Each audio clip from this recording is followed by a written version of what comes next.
오늘은 우리가 예레미야서 38장을 통해 우리가 두려움을 느낄 때, 인생에서 두려움이라는 것이 우리에게 오실 때 우리에게 정말 믿음이 왜 필요한지에 대해서 나눌까 합니다. 김장한 큐티 365책 중에 두려움을 이기는 비결이라는 내용을 잠깐 소개해 드리겠습니다.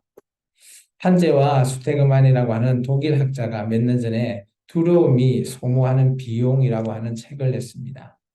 이들의 연구에 따르면 두려움 때문에 독일 경제가 겪는 손실은 다음과 같다라고 나열하였습니다. 먼저 직장에서 어려움을 잊으려고 술을 마시는 데 쓴 400억 마르크, 기업에서 안정제와 같은 신경성 의약품을 구입한 비용으로 200억 마르크가 들고요.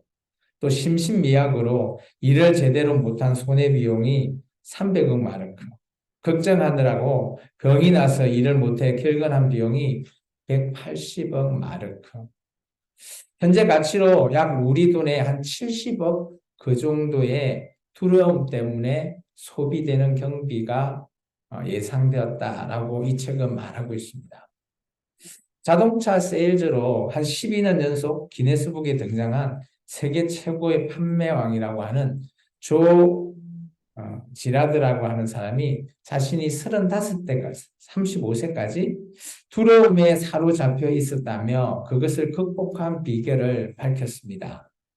그는 한 세 가지 정도를 통해서 자기가 기존에 두려워했던 것을 극복했다라고 말합니다. 첫 번째, 자신에 대한 믿음을 가져라. 두 번째, 자신감이 넘치는 사람들과 자주 만나라. 세 번째, 바쁘게 움직여랍니다. 흔들리지 않는 믿음은 사람을 두려워하지 않습니다. 연약한 믿음까지도 우리의 이 두려움을 주님 앞에 내어놓으면 그 간절히 내놓은 그 마음이 주님께서 보시고 그 연약함마저 우리에게 이길 힘을 주십니다. 내가 아닌 나를 사랑하는 주님을 향한 믿음이 세상에 오는 두려움을 이겨낼 수 있는 방법이라는 거죠. 주님, 세상과 싸워 이길 담대한 용기를 허락하여 주옵소서라고 기도하시기 바랍니다. 두려움으로 생긴 마음의 공백에 주님이 주시는 용기로 채울 때 우리가 두려움이라는 것을 이길 수 있다라고 이 책은 말하고 있습니다. 오늘 우리가 예레미야 38장에 두려움이라는 것을 오늘 우리가 살펴보겠습니다. 인간의 심리 중에 가장 공포스러운 게 두려움이라고 말하고 있죠. 오늘 38장의 내용을 간략하게 한번 정리를 해봤습니다. 38장에는 하나님께서 예레미야 선지자에게 말씀을 선포하였죠. 근데 이 말씀을 들은 반응의 사람들이 어떤 반응을 했는지를 우리가 38장을 통해서 살펴볼 거고, 그게 과연 나와 같이 비슷하지 않나? 나 같았으면 어떻게 선택했을까? 한번 확인해 볼 시간이 됐으면 좋겠습니다. 먼저 왕과 고관들은 두려움에 사무쳤습니다. 하나님 말씀을 들었는데 두려움이 먼저였다라는 거죠. 그러다 보니까 눈치도 보고요. 조롱거리가 되면 안 돼 라고 하면서 그런 체면도 살피고요. 또 그러다 보니까 하나님의 말씀까지도 불순종하는 그런 내용이 38장에 기록되어 있습니다. 이에 반해서 하나님의 말씀을 선포한 선지자 예레미야. 선지자 예레미야는 자신이 이 말씀을 선포했을 때 핍박받는 걸 알면서도 믿음으로 말씀을 선포합니다. 그리고 하나님 앞에 순종하게 되죠. 이런 내용이 38장에 담겨 있어요. 과연 그리스도인이라면 우리가 두려움을 어떻게 해결해야 되는지를 오늘 예레미야 38장을 통해서 한번 살펴봤으면 좋겠습니다.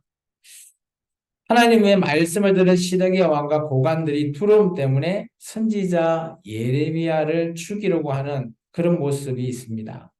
이것은 마치 두려움이라고 하는 공포가 왕은 예레미야가 죽을 때까지 죽는다라고 하지만 그냥 방치해버리고요. 방관하고 눈치를 보고 있습니다. 왕은 신하들에게 조롱하고 쪽팔리기 싫기 때문에 하나님의 말씀을 결국은 불순종하게 되는 결론에 이르게 됩니다. 이에 반해서 하나님의 말씀을 선포한 선지자는 그 말씀을 믿음으로 받습니다. 이로 인해 구덩이에 빠져 죽게 생겼습니다. 그래도 하나님의 말씀을 쉬지 않고 순종합니다. 또한 왕과 맹세를 그대로 순종하는 선지자의 모습 또한 우리가 보게 될 것입니다. 두려움은 누군가에게 오고 누군가에게 오지 않는 것이 아닙니다. 두려움은 누구에게나 다 찾아온다는 겁니다. 이때 이 두려움과 싸워 이길 믿음이 필요합니다. 그럼 본문을 읽으면서 한번 살펴볼까요? 우리 본문을 보도록 하겠습니다. 예레미야 38장 1절에서 3절의 말씀입니다.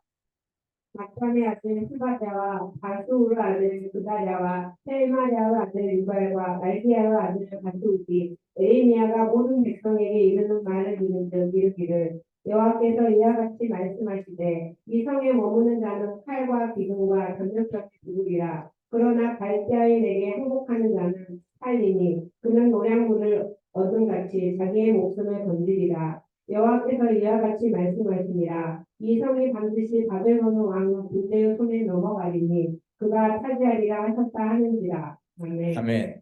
예레미야가 모든 백성에게 하나님의 말씀을 선포하고 있는 장면입니다. 내용은 이 성에 있는 모든 사람들이 다 죽는다라는 거죠. 이 성에 있으면. 그런데 너희가 바벨론 포로로 잡혀가면 살 수 있는 희망이 있다라는 것을 보여주는 메시지입니다. 이 내용에서 고관들이 집중해서 듣고 있죠. 이 38장 1절에 제가 빨간 줄을 체크한 4명의 고관들, 이들은 지위가 높은, 그죠? 왕의 옆에 있는 신하들입니다. 이들이 이 메시지를 잘 듣고 좀 좋은 쪽으로 생각했을까요? 안 좋은 쪽으로 생각했을까요? 이들은 자신의 이익, 또 이 메시지를 들으니까 먼저 자기가 죽을 것 같은 두려움, 그런 공포에 휩쓸려서 오늘 아예 그런 두려움을 전하는 선지자를 애당초 싹을 뽑아버리겠다라고 생각해버린 것 같습니다. 우리 조금 더 읽어볼까요? 4절에서 6절입니다. 이에 그 보관들이 왕께 아뢰되 이 사람이 백성의 평안을 구하지 아니하고 재난을 구하오니 청하건대 이 사람을 죽이소서. 그가 이같이 말하여 이 성에 남은 군사로 손과 모든 백성의 손을 약하게 하나이다. 시드기야 왕이 이르되 보라 그가 너희 손 안에 있느니라. 왕은 조금도 너희를 거스를 수 없느니라 하는지라. 그들이 예레미야를 끌어다가 감옥들에 있는 왕의 아들 말기야의 구덩이에 던져 넣을 때 에레미야를 불로 달아내렸는데 그 구덩이에는 물이 없고 진창 속에 물로 에레미야가 진창 속에 빠졌더라. 왕국 넷이 붙은 에벤 여기까지 6절까지 읽겠습니다.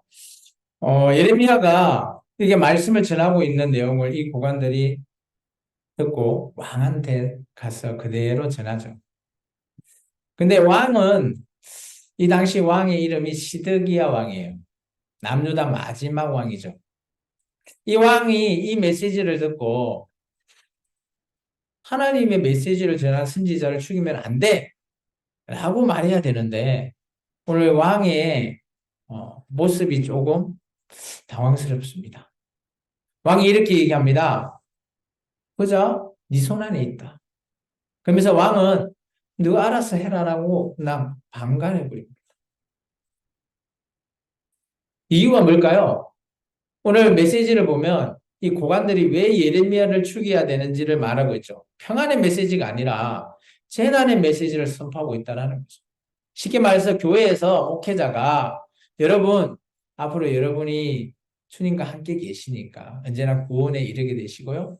또 이 땅에서 주님과 함께 하시니까 복을 받아서 생명도 장수하게 되시고 복의 복을 덧입혀서 또한 하나님이 주시는 은혜와 또한 부까지 축적해서 편히 잘 살 수 있을 겁니다. 이런 평안의 메시지를 전해야 되는데 마치 어떤 목사는 이렇게 얘기합니다. 여러분 성경에 적혀 있는 것은 그렇지 않아요.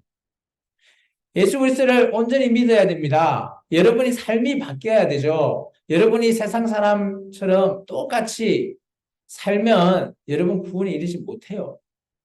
이런 메시지를 전하는 목회자를 재난이라고 생각하는 거죠. 오늘 예레미야 메시지는 어떤 메시지인가요? 전자입니까? 부자입니까? 부자죠. 우리가 약은 써야지 약이 아닙니까? 약이 달면 그게 약이 될까요? 하나님의 메시지가 쓰다고 하나님의 메시지를 전하는 이 예레미야를 죽이기 위해서 오늘 구덩이에 빠뜨려 버리는 고관들.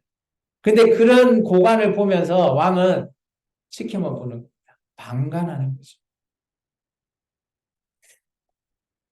한때 우리나라 요즘도 마찬가지지만 학폭을 할 때 학폭위가 열리잖아요. 그럴 때 참 안타까운 거는 대부분 폭력을 행하고 가해자와 피해자는 있는데 그것을 같이 있는 친구들이 그것을 의견을 얘기해야 되는데 난 방관만 하고 있다라는 거죠. 이 방관도 마찬가지 가해자에 포함된다라고 얘기하고 있죠. 오늘 왕은 이 고관들과 통일하게 가해자의 입장에 자신은 아무 말 하지 않았지만 그곳에 서 있는 겁니다. 왜 그럴까요? 자신의 두려움 때문에. 신하들 보기에 체면 때문이죠.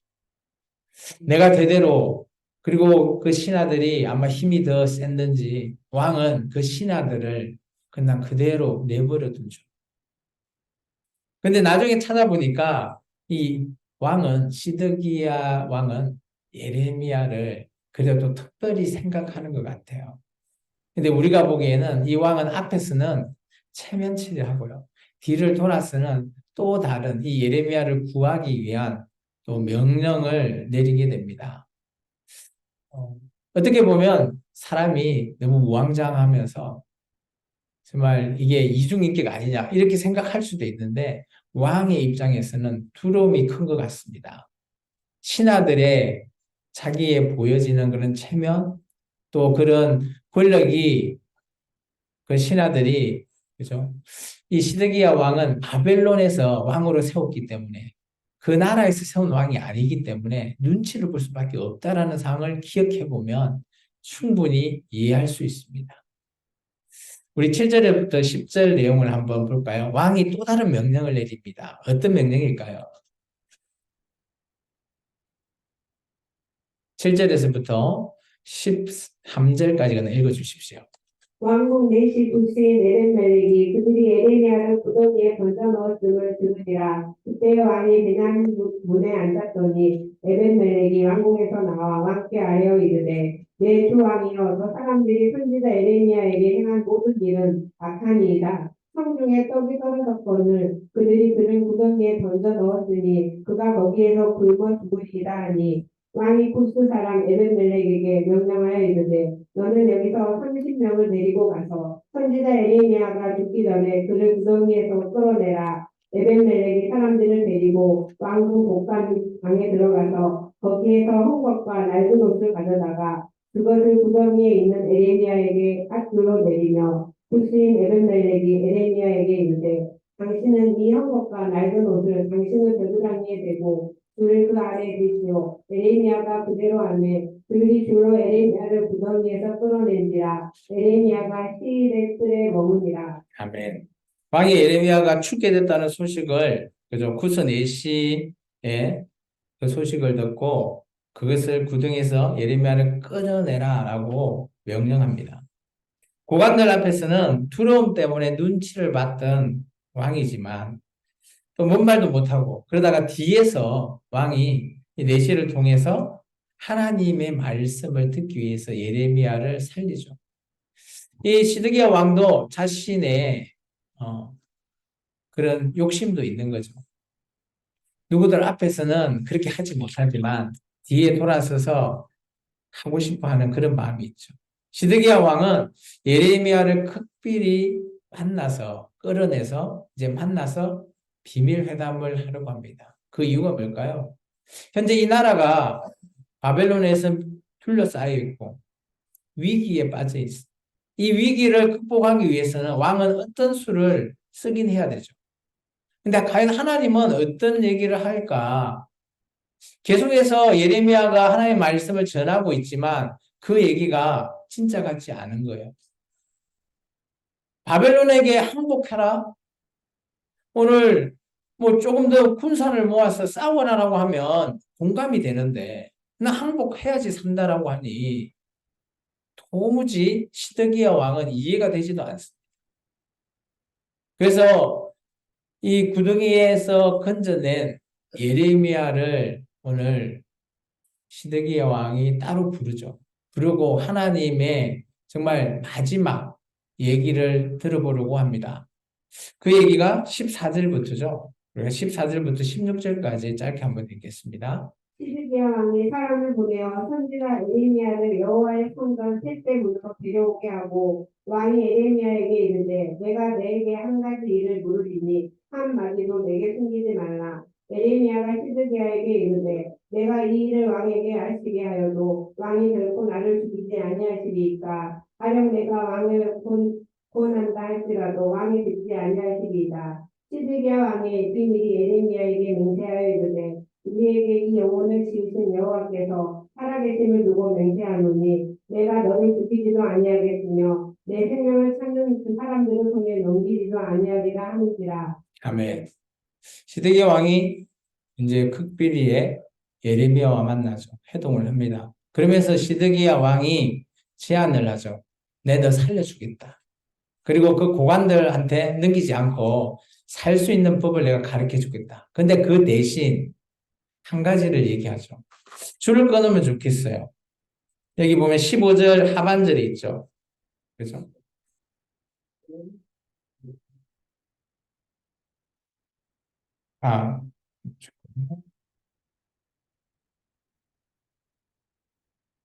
아, 14절입니다. 죄송합니다. 14절 하반절에 내가 내게 한 가지 일을 물으리니 이 한 가지 일에 줄을 좀 끊으면 좋겠어요.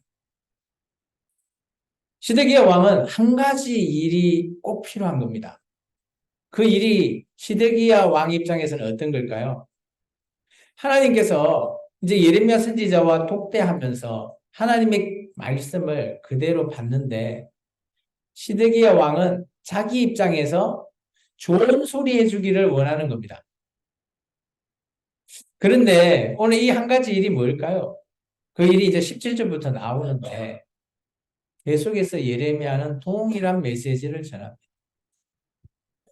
하나님의 메시지는 진리의 메시지는 그렇다는 거죠. 변함없는 겁니다. 누구에게는 이렇게 되고 누구에게는 저렇게 적용받는 메시지가 아니라는 거죠. 그러면서 시드기야 왕은 예레미야에게 약속하죠. 명세하죠. 비밀이 맹세하는 거예요. 내가 너 살려줄 테니까 대신 그 한 가지 일을 좀 말해달라. 그 한 가지 일을 오늘 시드기야 왕이 듣습니다. 듣고 이런 반응을 하고 있죠. 우리 17절부터 19절까지만 읽을까요? 에레미야가 시드기야에게 이르되 만군의 하나님이신 이스라엘 하나님 여호와께서 이와 같이 말씀하시되 내가 만일 바벨론 왕의 고관들에게 항복하면 내 생명이 살겠고 이 성이 불사르지 아니하겠고 너와 내 가족이 살려니와 내가 만일 나가서 바벨론 왕의 고관들에게 항복하지 아니하면 이 성이 갈대아에 있는 손에 넘어가리니 그들이 이 성을 불살할 것이며 너는 그들의 손을 벗어나지 못하리라 하셨나이다. 시드기야 왕이 에레미야에게 이르되 나는 갈대아인에게 행복한 유다인을 두려워하노라. 염려하건대 갈대아인이 나를 그들의 손에 넘기면 그들이 나를 조롱할까 하노라 하는지라. 네. 누구를 두려워해야 합니까? 우리는 사람을 두려워해야 합니까? 아니면 하나님을 두려워해야 합니까? 하나님은 다시 한 번 더 시드기야 왕에게 마지막 기회를 줍니다. 바벨론에게 항복해라. 그러면 너와 내 가족이 살고 이 예루살렘 성도 멸망하지 않을 것이다. 그러나 항복하지 않으면 모든 것 다 끝장난다라는 겁니다. 근데 시드기야 왕이 이 말을 듣고 오늘 이렇게 얘기하죠. 두려움에 사로잡힙니다. 만약 내가 항복하면 자신의 민족에게 조롱거리가 되고 쪽팔려서 못하겠다라는 거죠. 다리야 망구야. 완전히 쪽팔린다는 것. 우리도 체면을 중요하게 여기는 사람들이죠. 참 사람은 언제나 체면이 좀 중요하다고 생각되어집니다. 그런데 내 목숨이 왔다 갔다 하는데 체면이 뭐가 중요합니까? 쪽팔리는 건 한순간인데 그것을 못 견뎌 하는 이 왕. 참 체면이 너무 중요한 거죠. 왕의 입장에서. 내가 왕인데, 내가 남들 앞에 왕인데, 내가 왜 그걸 해야 돼? 이 왕은 하나님을 두려워하는 걸까요? 하나님이 보이지 않는다고. 하나님을 두려워하지 않고 사람들을 두려워합니다. 예레미야가 마지막 당부하죠. 제발 하나님의 목소리를 좀 순종해달라. 그러면 당신의 생명을 건질 수 있다. 하나님께 복 받는다라는 거죠. 그러면서 우리가 때때로 조롱과 체면 사이에 우리는 갈등을 합니다. 이때 정말 필요한 것은 저는 믿음이라고 생각합니다. 여러분, 믿음이 정말 이럴 때 필요하게 되는 거죠. 계속해서 우리 20절, 23절 한번 읽어보겠습니다. 에레미야가 이르되 그 무리가 왕을 그들에게 넘기지 아니하리이다. 오나오나니 내가 왕에게 아뢰는 바 여호와의 목소리에 순종하소서. 그리하면 왕이 복을 받아 생명을 보존하시리이다. 그러나 만일 후복하기를 거절하시면 여호와께서 내게 보내신 말씀대로 되리이다. 보라 곧 유다 왕국에 남아있는 모든 여자가 바벨론 왕의 고관들에게로 끌려갈 것이요 그 여자들은 내게 말하기를 내 친구들이 너를 깨어 이기고 내 발이 짖는 게 빠지면 보고 물러갔다 하리라. 내 아내들과 내 자녀는 갈대아인의 길로 끌려가겠고 너는 그들의 손에서 벗어나지 못하고 바벨론 왕의 손에 잡히리라. 또 내가 이 성읍으로 불사름을 당하게 하리라 하셨나이다. 아멘. 하나님은 한결같이 말씀하고 있어요. 우리 기독교인은 언제나 한결같아야 된다라고 저는 생각합니다. 하나님을 섬기고 있는 우리들은 한결같은 메시지를 우리가 또 전해야 되죠. 누구에게는 이 메시지, 누구에게는 저 메시지를 전하는 것 옳지 않다고 봅니다. 오늘 시드기야 왕은 하나님의 한결같은 메시지가 마음에 들지 않아요. 시드기야 왕은 자기가 원하는 것, 체면도 차리게 해주고 오늘 이 위기 극복을 할 수 있는 그 메시지를 듣기를 원했다라는 거죠. 때로 우리가 인생을 살아가면서 뭐 회사가 되었던 또 누구를 만나든 어떤 사람들은 이러죠. 그런 사람 중에 누구에게는 이런 좋은 말을 해주고 누구에게는 저렇게 또 좋은 말을 해주다 보니까 앞과 뒤가 조금 다르게 얘기하는 사람들이 있어요. 물론 뭐 그 사람 입장에서는 그 말을 통해서 조금 좋게 해주기 위해서 한다라고 하지만 그 말을 통해서 헷갈리게 되고 또 그것을 좋은 쪽으로만 해석해서 전하다 보니까 정말 하나님이 나와 함께하고 하나님이 백성인 내가 하나님이 나를 구원해 주셔야지. 어떻게 나를 이렇게 험하게 나를 이렇게 체면까지 무시하고 조롱거리가 되게 하실 거냐. 이것은 우리 인간의 생각입니다. 하나님의 생각과 인간의 생각은 정반대라는 거죠. 오늘 시드기야 왕은 이런 예레미야와의 한 가지 일을 듣고 어떻게 결론을 지을까요? 38장에는 그 결론이 나오지 않죠. 39장을 넘어가 보면 시드기야의 결정이 나옵니다. 그 결정은 시드기야는 체면을 중요하게 여깁니다. 항복하지 않아요. 그러다 보니까 결론은 바벨론 왕에게 그죠 포로로 잡혀가 두 눈도 뺏기고 자기 자식이 자기 눈앞에서 죽는 꼴도 보게 되고 가족들이 다 죽게 되는 그런 모습을 마지막까지 보게 되면서 바벨론 포로로 끌려가게 됩니다. 우리의 인생은 체면이 중요한가요? 아니면 조롱거리가 되더라도 하나님의 말씀을 순종하면서 믿음을 지키는 게 중요한가요? 정말 믿음을 지킨다는 것 중요합니다. 내가 좋을 때만 지키는 게 아니라 내가 위기에 있고 내가 힘들어할 때도 이런 위기 상황 속에서 정말 필요한 것은 바로 믿음이라는 겁니다. 24절에서 28절의 내용을 간단하게 한번 보면요. 이제 시드기야 왕이 예레미야에게 이렇게 가르쳐 줍니다. 너는 이제 고관들이 오면 내가 전하는 말로 좀 말해라는 거죠. 그죠? 좀 전에 나와 나눴던 이 대화는 하지 말라는 거예요. 그러면서 26절에 보면 내가 요나단이라고 하는 이 집이 감옥인 것 같아요. 그 당시에. 요나단 집에 가지 못하게 그리고 그것에 가지 않고 살게 좀 해달라. 이런 메시지로 왕이 예레미야에게 말합니다. 근데 때마침 고관들이 등장하죠. 그러면서 어떤 얘기를 나누냐. 그죠? 추궁을 하겠죠. 그러다 보니까 그때 예레미야가 정직하게 말했을까요? 왕이 가르쳐 준 말로 했을까요? 27절에 보면 왕의 명령한 모든 말대로 했다라고 합니다. 예레미야도 참 인간적이다라고 저는 생각되어져요. 예레미야가 하나님의 메시지를 전하면서 감옥에 한두 번 갇힌 게 아니에요. 그리고 죽을 위기도 한두 번 넘겨본 게 아닙니다. 그럴 때마다 인간이기에 죽음의 공포, 두려움을 느꼈었다라고 저는 생각합니다. 선지자도 인간이기에 이런 두려움을 그죠? 이겨야 되죠. 근데 예레미야는 왕의 말을 듣고 타협을 하는 거죠. 그래서 이제 예루살렘이 결국은 바벨론에 의해서 멸망당할 때까지, 함락당할 때까지 예레미야는 감옥에 살 수 있는 그런 기회를 받게 됩니다. 좀 씁쓸하긴 하지만 정말 하나님의 메시지를 통해서 오늘 인간은 두려움과 타협을 정말 할 때도 있고요. 하지 않을 때도 있습니다. 많은 대부분은 타협을 하죠. 인간이기 때문에 저는 그게 필요하다고 봅니다.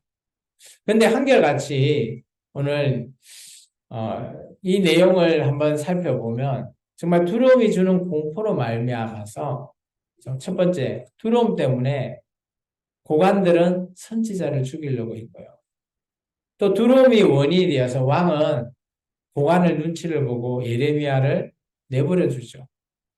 물론 자기의 또 욕심 때문에 예레미야를 살리긴 하지만 또 두려움과 왕은 쪽팔려서 하나님 말씀의 불순종을 택하게 됩니다. 38장은 우리가 읽어보면 좀 암울한 얘기예요. 우리의 기분 좋은 메시지가 아닌 겁니다.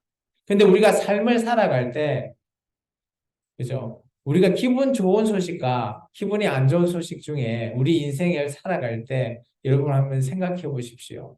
기분 좋은 메시지가 많게 살아왔습니까? 아니면 안 좋은 소리 들으면서 살아왔습니까? 대부분은 안 좋은 소리 많이 듣습니다. 정말 기분 좋은 소식이 더 많이 들으면서 살았다면 그분은 참 복 받으신 거죠. 이런 두려움의 공포를 이기려면 오늘 하나님의 말씀을 순종하는 믿음이 필요하다라고 계속해서 말하고 있습니다. 여러분, 믿음의 반대말이 뭔가요? 불순종인가요? 아닙니다. 믿음의 반대말은 두려움과 염려라는 겁니다. 두려움은 신앙생활을 잘하고 있어도 어김없이 찾아오는 거죠. 왕이든 고관이든 선지자든 간에 두려움은 언제든지 찾아오죠. 신앙이 좋고 하나님을 믿어도 두려움은 우리 인생에 순간순간 찾아온다라는 거예요. 성경이 왜 진리의 말씀일까요? 지금 예레미야서는 지금 우리 시기로 봤을 때 한 3,500년 전의 메시지인데 그 메시지가 지금 우리가 들어도 이 38장을 통해서 물론 대상은 다르겠지만 우리 삶에 그대로 적용할 수 있다는 거죠. 녹여져 있다는 거죠. 인간의 두려움의 공포에 대해서는 동일하다는 겁니다. 두려울 때 두려움을 이기는 것은 믿음이 필요합니다. 믿음만이 두려움을 이길 수 있다는 거죠. 우리는 언제나 잘 알고 있는, 그죠? 신앙을 생활을 하니까. 그냥 객관적인 하나님을 찾아서, 하나님, 이 문제 해결해 주십시오. 기도할 때 그 문제가 해결되는 게 아니라요. 그런 하나님이 나의 하나님일 때 하나님이 응답하실 줄 믿습니다. 그 또한 나의 믿음이 필요한 것입니다. 이제 나의 하나님을 부르고 고백해야 이 문제의 답을 얻을 수 있습니다. 즉, 나의 하나님이라고 고백하는 기회를 가지십시오. 우리가 기도할 때 그냥 하나님이 3인칭의 대상이 하나님이 아니라 내 편 되시는 하나님, 나와 함께 하시는 하나님, 그런 하나님에게 기회를 가지시기 바랍니다. 고백하시기 바랍니다. 두려움이 우리 삶의 가운데 고개를 들 때 우리 생각과 삶 속에 계신 하나님을 믿을 때 하나님께서 역사하시고 우리가 두려움을 이겨낼 수 있는 겁니다. 물론 이 땅에서는 하나님과 우리 인간뿐만 아니라 사탄이라고 하는 존재도 있기 때문에 그런 두려움을 이겨내기 위해서는 하나님이 정말 나의 하나님으로 계실 때 우리가 이겨낼 수 있다는 겁니다. 오늘 선포된 하나님의 말씀이 재난이라고 선지자를 죽이려고 한 이 고관들도 그 내면에는 두려움이 어마어마하게 있을 거라는 거죠. 우리가 내 생각대로 되지 않는다고 그것을 반대한다. 물론 그 내부에는 그거에 대한 결과에 대한 두려움이 있을 거예요. 왕 또한 마찬가지죠. 자신의 체면도 지켜야 되고요. 이런 예레미야를 그렇다고 또 죽이자니 또 하나님의 메시지를 듣고 싶어요. 참 너무 왕은 인간적인 것 같아요. 우리가 보기에. 마치 우리가 좀 우왕좌왕하는 그럴 때 모습을 그대로 보여주는 것 같습니다. 하나님의 말씀을 들었다고 그대로 따를 수 있는 것, 이런 순종할 수 있는 것, 이것은 믿음이 없으면 할 수 없다라는 겁니다. 우리가 불순종한다라는 게 그냥 하나님 말 막 완전히 나 안 들어 하면서 180도로 그렇게 엇나가는 것이 아니라 타협한다라는 거죠. 하나님의 메시지를 들었을 때 과연 하나님 이거 조금만 봐주시면 안 될까요? 이런 타협이 불순종의 시작이 된다는 거죠. 오늘 이런 공부를 읽으려면 나의 하나님과 나의 하나님의 말씀에 정말 순종할 수 있는 믿음이 필요합니다.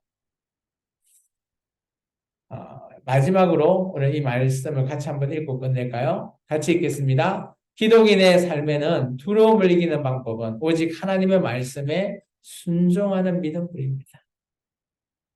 정말 우리가 기독인으로서 하나님을 섬기고 살아갈 때 숱한 고난과 핍박이 있을 줄 믿습니다. 그렇지만 우리가 그런 두려움을 이겨낼 수 있는 법은 꼭 한 가지밖에 없다고 봅니다. 오직 하나님의 말씀에 순종해서 그것을 하나 둘 살아갈 때, 살아낼 때 이길 수 있다는 겁니다. 오늘 이런 말씀 가운데 오늘도 여러분의 삶에 두려움이 있다면 하나님의 말씀에 순종하면서 살아가는 여러분과 제가 되기를 주의 이름으로 축원합니다. 기도하겠습니다. 사랑해 주님 감사합니다.